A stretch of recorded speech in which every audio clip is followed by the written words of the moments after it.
Good morning, good afternoon, good evening, depends on where you are on the planet.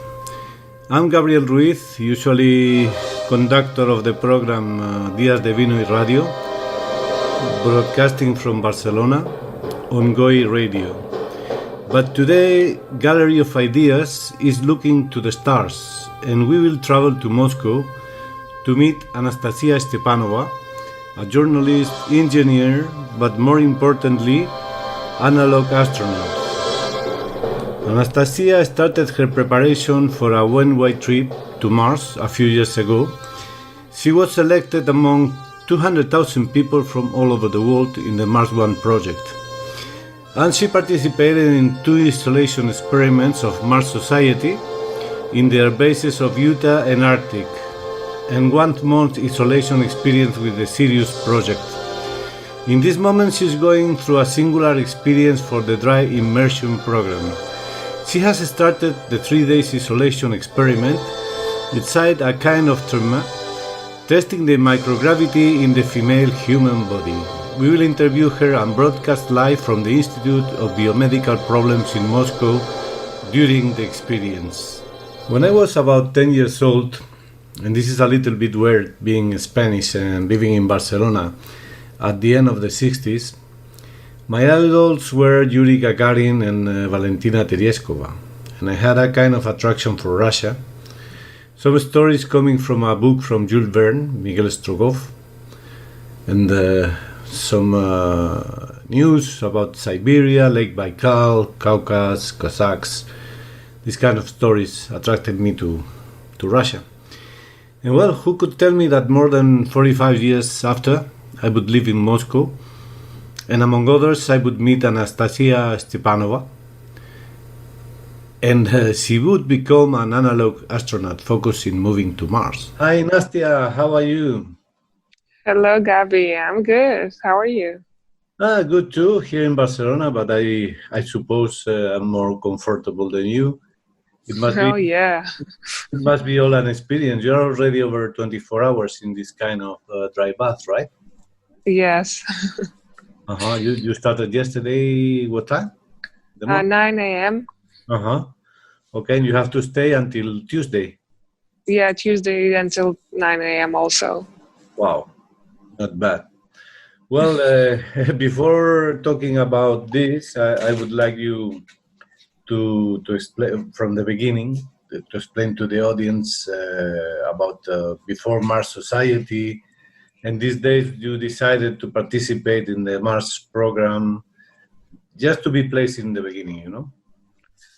Okay, so yeah, my story to my dream is unusual. So I was dreaming about space when I was a kid because I loved reading science fiction novels. Like Arthur Clarke and Bradbury and Wells. But then, the reality with perestroika and all of that, was different. And I went to study journalism, but at the end, I had the space journalism degree. So space was anyway in my life. And after that, I thought I need to earn money, so I was working as PR manager. But all this time I was feeling that I'm not living my life and not following my passion. So I decided to change it. And exactly at this moment, there was an announcement of Mars One program, and I applied. And I got through many rounds.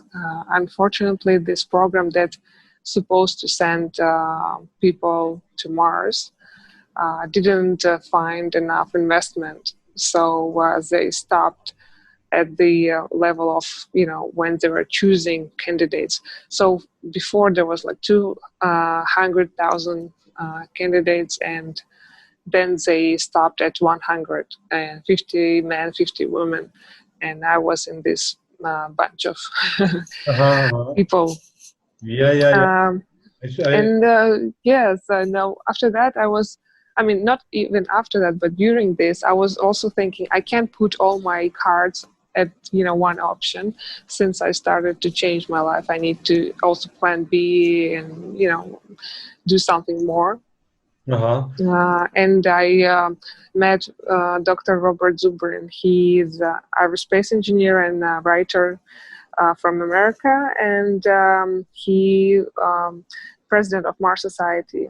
They actually do inspire generations of different scientists, engineers, and just young people that the idea to go to Mars is crucial for our civilization.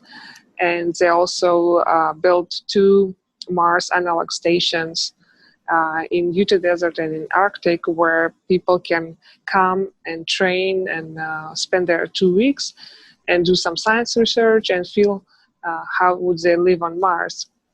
But with sorry. But I want to go step by step, because Okay. The full story is amazing, no? Because you had a totally different life before applying to Mars One, and when you started, you had to pass through big challenges, no? Like be firewoman and physical exercises, and also mental exercises and so on, right? I understood that I don't have enough knowledge to be cosmonaut, so I need to do, to fill in this gap. And I started my second degree in engineering degree, and which was actually hard because from journalism to engineering is, totally different mindset. Yeah, totally. And then I also applied to be a rescuer, and so I finished the course and I started to be a volunteer, like fireman or rescuer, because here in Russia, women can't work, at these positions. So I did it as a volunteer, and yes, and meanwhile, also was looking for other space programs that can, bring me closer to my dream. Yeah, of course. And then with these people of how was the name? Mars Society, Mars Society, yeah. You went to the bases first in Utah. Yes, and so they announced interesting mission. It's the longest they had, and it's three months in Utah Desert and 3 months in Arctic. And so there was like 200 applicants, and then they chose 6 of us, and I was the only one from Russia, and and it was journalism degree. This is really international, no? Several nationalities together, no? Inside the replica. Yes, there was from France, Australia, Japan, India, USA, and Canada. And the base was a replica of the maybe future base on Mars, right? Yeah, it simulates it. Of course, it's not like totally the same. And the thing is that when you live there, you play that you're on Mars. So you can go out only in the spacesuits. We had the special spacesuits there. And you have limited resources like water, food, internet, clothes, everything. So you just rely on yourself, and you're isolated from the whole world. Yeah, I remember that time. It was difficult to receive your communications, but once in a while you posted about your experience, very interesting articles, right?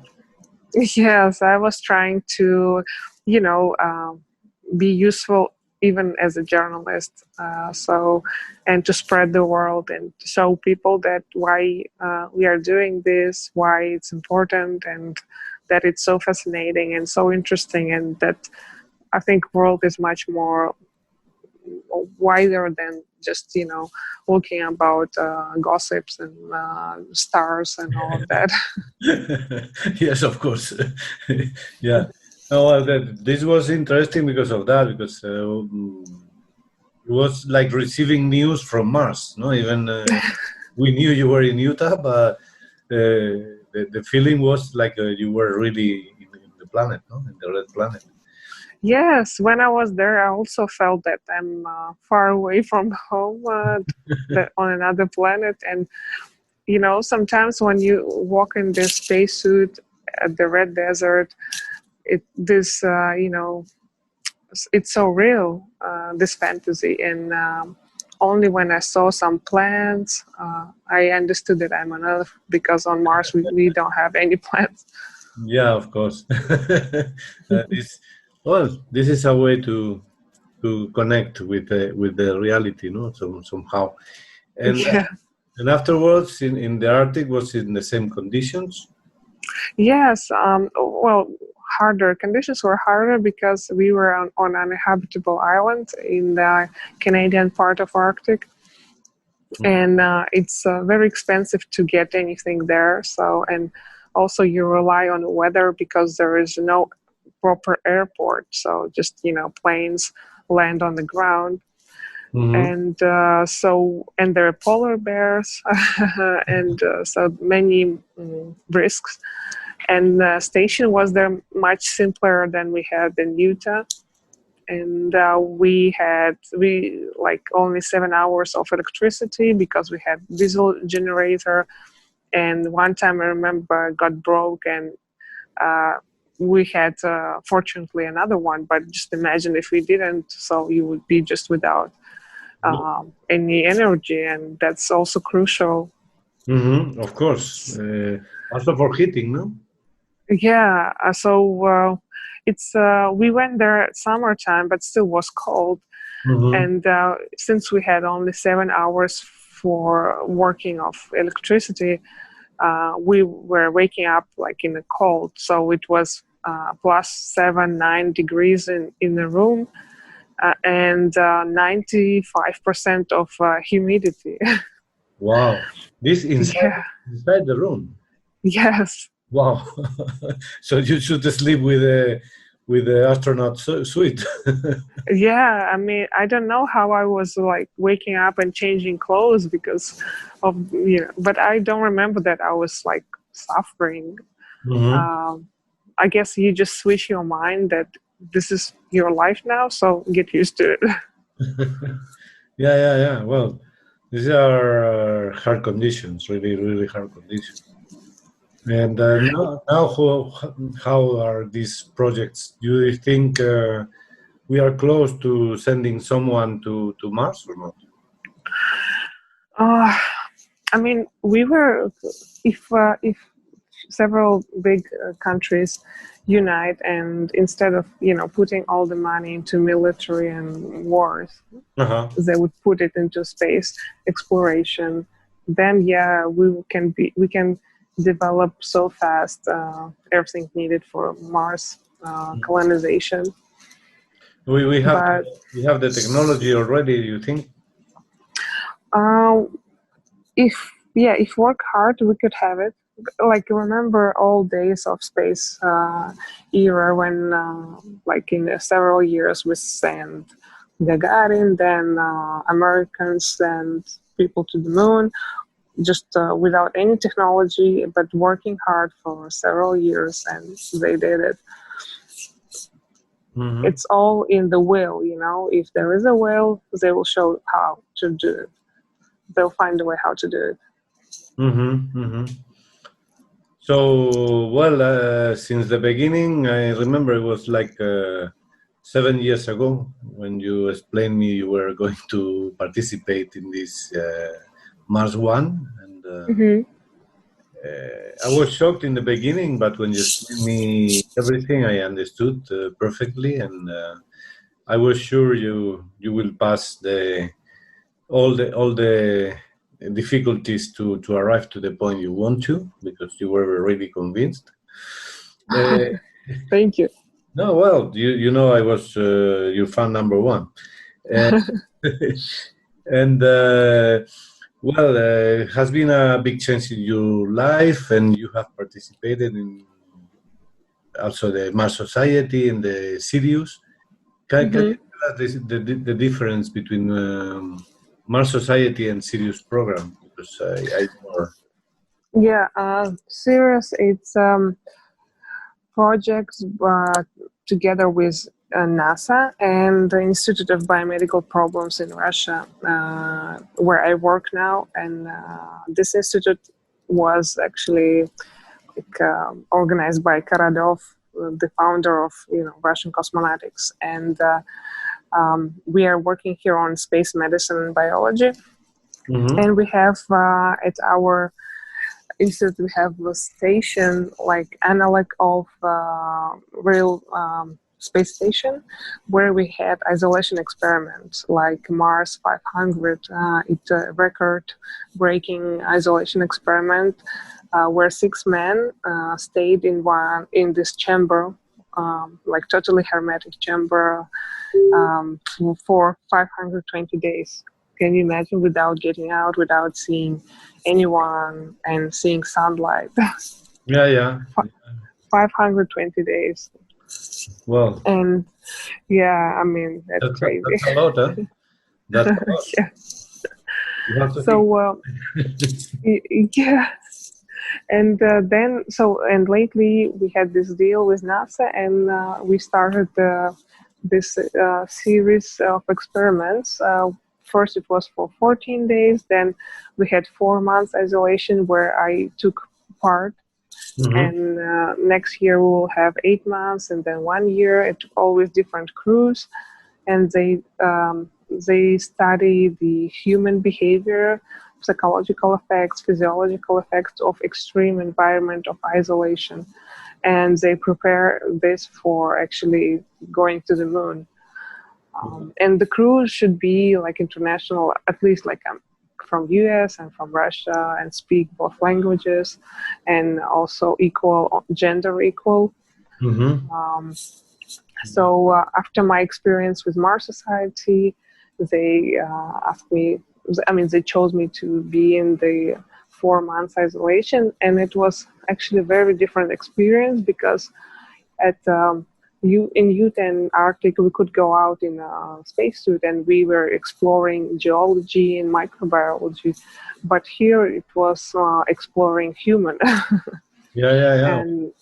And we didn't see any sunlight and nothing new, just the walls, and 6 of us, and a lot of medical experiments and psychological.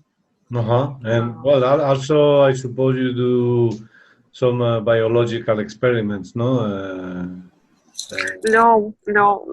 We mostly were doing we were like operators of experiments, and all the data scientists collected outside. Like we were doing for them, their experiments, but then they were processing all the data.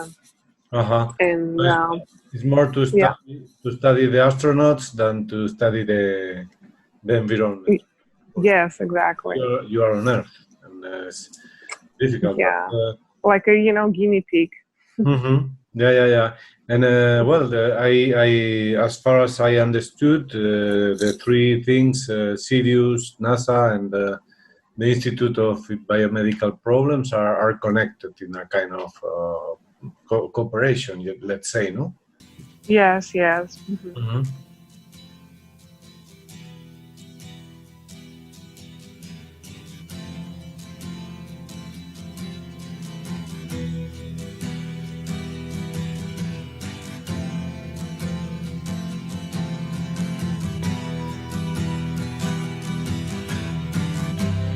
Ground control to Major Tom.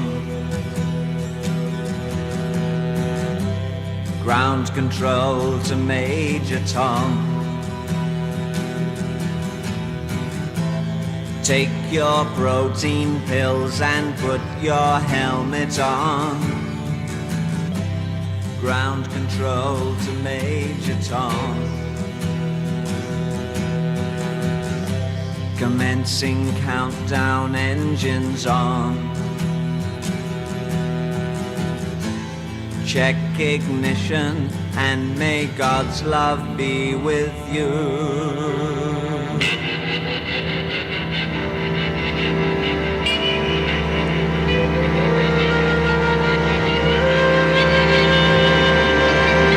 This is ground control to Major Tom. You've really made the grade, and the papers want to know whose shirts you wear. Now it's time to leave the capsule if you dare. This is Major Tom to ground control. I'm stepping through the door, and I'm floating in a most peculiar way, and the stars look very different today. For here am I sitting in a tin can,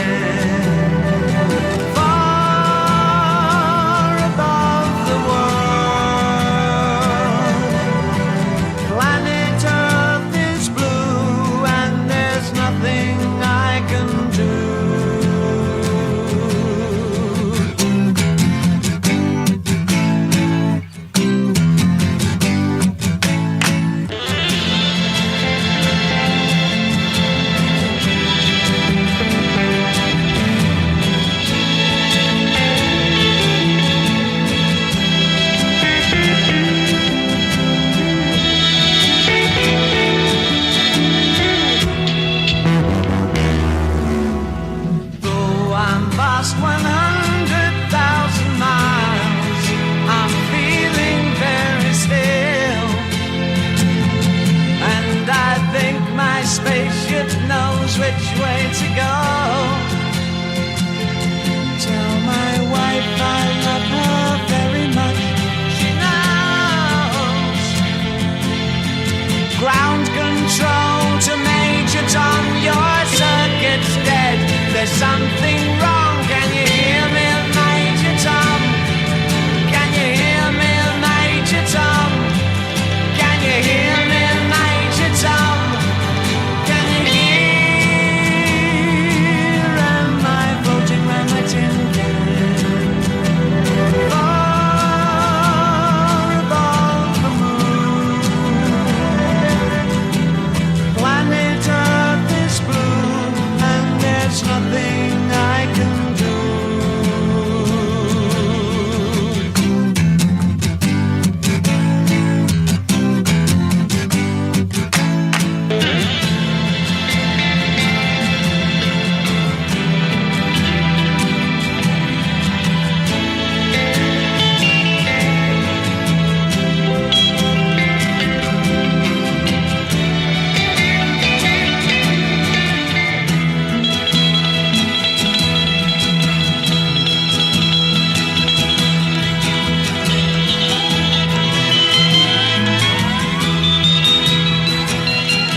And then now you are in the Dry Immersion program.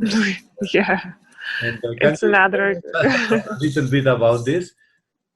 Yeah, see, I'm masochist. I like to put myself in extreme places. Mm-hmm. Yeah. That's another experiment by Institute of Biomedical Problems. Dry immersion. It's the way to simulate effect of microgravity on human body. Well, what it is, it's a big bath filled with water and covered with rubber tape foil, and then you lay down there and kind of like dive in, but your head is up, so you don't touch the water because you have this special foil between you and water, but at the same time you don't have any support of your body from anything. And you're like floating and staying in this bath for many days. And you do, like, you eat and you pee here also using special tools. And but they get you out to take a shower, but you take shower also horizontally on a special I don't know, like special bed for shower. So it's also an interesting experience. But before, so this kind of dry immersion experiments been done only in Russia and in France. And before it was only men. And now for the first time we have females, like 6 female test subjects that are going through this experiment. And it's so interesting to see how, female bodies differently reacts to this also extreme environment. Yeah. And this is created to study, because this microgravity is what you have, for example, in the International Station. Space station, yes. Yeah, and also, like, I think we had 21 day for a man. 21 day men stayed in this bath, and they had muscle atrophy on like muscle, and also like when they tried to coordinate, they were like unstable, and they lost weight because your body doesn't need so much liquids in you, and it gets rid of a lot of liquid. And it's so many interesting things that you can discover how your body adjusts to be in this condition. Yeah, but I think, do you think 3 days is enough to start having results, changes in your body? Oh yes, I'm now like more than 1 day, and already my body changing. Like it started to react after 1 hour or 2 hours staying here. So well, but the difference between being in the station and to be in this bath is the mobility too, no? Because theoretically in the base you can move, or you move regularly and you do things. Inside the bath, you cannot do any exercise, no? Yes, exactly. It's different. Yeah, it's much different. It reminds me this movie Alien, when the people are in this kind of I don't know how to say it, sarcophagus, where they are traveling and they are kind of sleeping inside, no? It would be more this kind of, because you are not moving inside the bath, no? Exactly. Yes, they want us to have minimum moves so they can see the changes. So all these experiences you're passing through, they require a lot of investment, because it's expensive to make this kind of, but also from the participants like you, it requires a lot of full mental power and concentration. And what is your secret, Nastia? How you manage not to get crazy? I'm not saying that for me it was all like easy. Not, of course. I mean, I had my moments, but I can imagine different life. When you feel that you're doing something useful and that you still like following your dream. And I want to make. I think I need to do much more to become a cosmonaut and to really get my chance to fly to space. And only one thing that bothers me, I don't have so much time, and it's but all these challenges, they're quite interesting because you grow as a person, and you help science to give some new information how we can make humans' life in space more comfortable, more healthier. And I think it's so important. Not so many people can actually say that the job that they're doing is actually useful, you know. Yeah.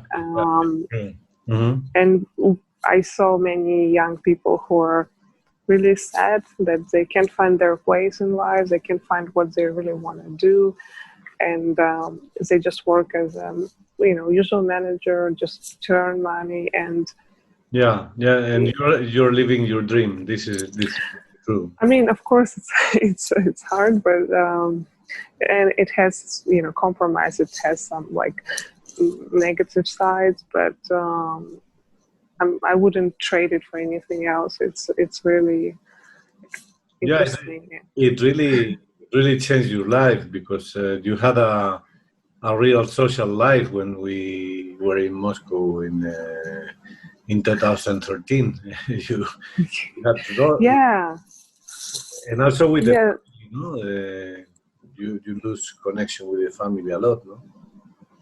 Yes. Yeah. I mean, I had a good life, and people would be like surprised why you are not happy with what you had. I mean, I was earning more back then than now, but I mean, with all this experience, you understand you don't need so much. This is not the more important, and I always say that everything in life has two sides, like the coins, no? And you lose something, but you earn other things. So you have to put it in the balance and to see how you are happier, no? Of course, and it's very important not to lose time. I think it's when you like ask yourself, okay, I don't like my life, but I'm afraid to change it. Imagine that you would have this life until the end. Wouldn't be it scary, and wouldn't it push you to actually change your life? And also, well, as a journalist, for you, it would be a source of inspiration. Yes. to write your experiences and what you see about. I read your chronicles; they are interesting, so interesting. And Thank you. One day you will write a book, no? Yes, many people ask me to do that, but I say that I don't have the final for this book. I need to. You can go by chapters. Yes, I should start writing. It's true, and it's my bad that I'm not doing it. Well, it should be quite interesting because I think you already have a lot of things to explain about these 7 years. Thank you, and you've been here with me for all these 7 years. It's I think it's interesting. You change your life, but you still keep connected with your friends, and you don't lose, the friendship. Well, this is important, but nowadays, happily, we have all this media to use, the internet, and like we are doing now with Zoom and all this, that also has been useful for the pandemic and the quarantines.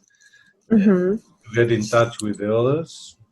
We have celebrated birthdays of the family on the screen. It was a little bit sad, but at the same time, at least you are in communication. If it happened 20 or 30 years ago, could be a real disaster, no? Yeah, and now you feel how I felt in isolation. Well, when you were in the Arctic and you were in Utah, at least once in a while you could communicate as well, no? Yeah, but in Sirius we didn't have any communication, so nothing. This 4-month program. Yes. I remember you said goodbye, see you in 4 months, and it was like 100 days. It's a lot, huh? I can tell, yeah. And well, did you miss this communication? No, it's actually such a wonderful thing to have informational detox. Well, not in this sense, but more in the getting in touch with your beloved, no? Oh, I could write letters and send it to our psychological support, and then they sent to, my family. And I was waiting so, passionately for reply for the letters. And sometimes they were like once in a week, and you're like, oh, it's only once in a week. So, yeah. Well, this is like going backwards 100 years, no?